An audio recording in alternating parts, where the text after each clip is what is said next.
সামান্য আহত ব্যাপার নেই, ব্যাপারটা আছে ওখানকার কাউন্সিলরের বাড়িতে।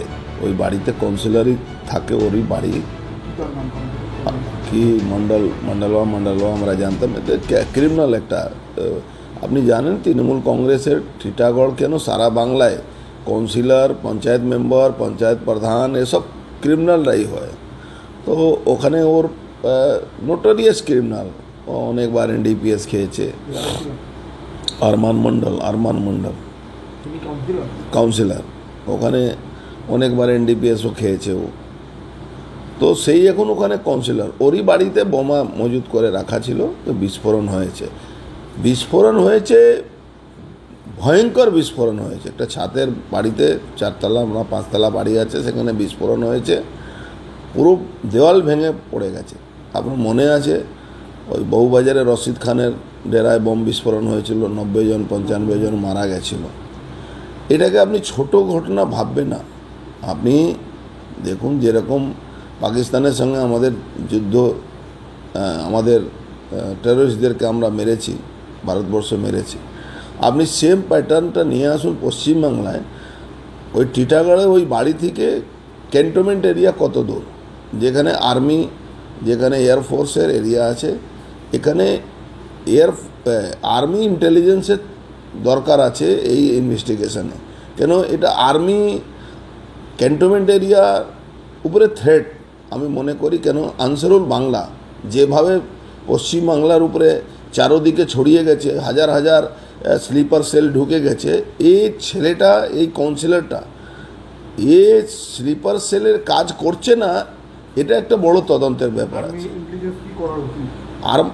আর্মি ইন্টেলিজেন্স এই ব্লাস্টটাকে তদন্ত করা উচিত। কি ব্লাস্ট ছিল, তার কারণটা কি আছে, কি পিছনে, কেন ক্যান্টনমেন্ট পাশে, আপনি ওখান থেকে ঢিল ছোড়া দূরে ক্যান্টনমেন্ট এরিয়া পাবেন। সেখানে এয়ারফোর্সের স্টেশন আছে, হেল আছে, এখানে আপনার আছে, আর্মিরা থাকে ওখানে, আর্মি ক্যান্টনমেন্ট এরিয়া আছে। সেই জায়গাতে পাশে অত ভয়ঙ্কর বিস্ফোরণ হয়েছে, আশেপাশে লোকরা মানে কীভাবে বিকট একটা শব্দ শোনা গেছে, আর ছাদ পুরো ভেঙে পড়ে গেছে। দেখুন, আগে বিস্ফোরণ আর এখনকার বিস্ফোরণের মধ্যে তফাৎ আছে। এই ছাদের উপরে জীবনে আমরা শুনিনি কি ছাদের উপরে, 4তলা ছাদের উপরে বিস্ফোরণ হয়েছে, আমরা জীবনে শুনিনি। আমরা তো এলাকার বহুদিন ধরে বসবাস করি।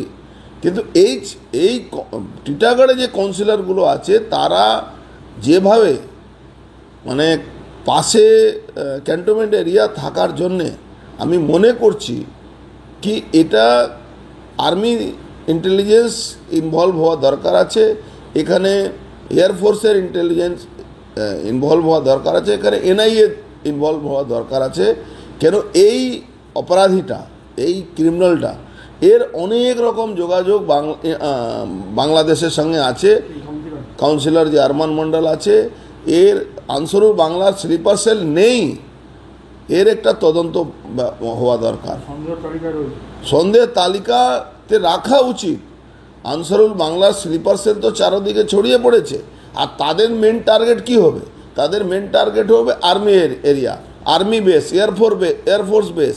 তো এই পাশেই এই ধরনের বিকট বিস্ফোরণ হচ্ছে, সেখান থেকে থানা মাত্র ঢিল ছোড়া দূরে, সেখানে কোনো তাদের উপরে নজরদারি নেই। কেন আপনি জানেন এখানকার যে চেয়ারম্যান, এখানকার যে এমপি আছে, এখানকার এমপি ওই গুন্ডারাজ শেষ করার দায়িত্ব নিয়েছিল। পুলিশ এখানকার গুন্ডারাজ শেষ করার দায়িত্ব নিয়ে আজকে পুলিশেরকে সামনে রেখে এখানে গুন্ডারা বাড়াবাড়ান্তি করছে। বাট এটা গুন্ডা শুধু এলিমেন্টটাকে দেখা, ওই অ্যাঙ্গেল শুধু দেখা দরকার নেই, এটাকে আমাদের এয়ারবেস, আমাদের আর্মি বেস, আমাদের এখানে সব থেকে বড় জিনিস, এখানে হেলের কারখানা আছে, সেই জায়গাতে এত বড় বিস্ফোরণ থানার পাশে, যেভাবে বাংলাদেশের আনসারুল বাংলার স্লিপার সেল পুরো আইএসআই মদতে পুরো ঢুকে পড়েছে পশ্চিমবাংলা, সেটা একটা বড় তদন্ত হওয়া দরকার। সিআইডি ভিআইডিও তো এদের কি আছে, এরা সব মমতা ব্যানার্জি পপেট আছে। এরা বম্বে স্কোয়াডে এসে কি করবে আর না বম্বে স্কোয়াড এসে কি করবে। আপনি দেখেছিলেন যখন আমাদের প্রিয়াঙ্কু পান্ডের উপরে অ্যাটাক হয়েছিল, সিআইডি বম্বে স্কোয়াড এসে কিছু বের করেছিল? এনআইএ যখন এলো, সিআইডি ইনকোয়ারি করার পরে, এনআইএ আসার পরে কতগুলো ফায়ার গুলি ওখান থেকে বের করেছিল।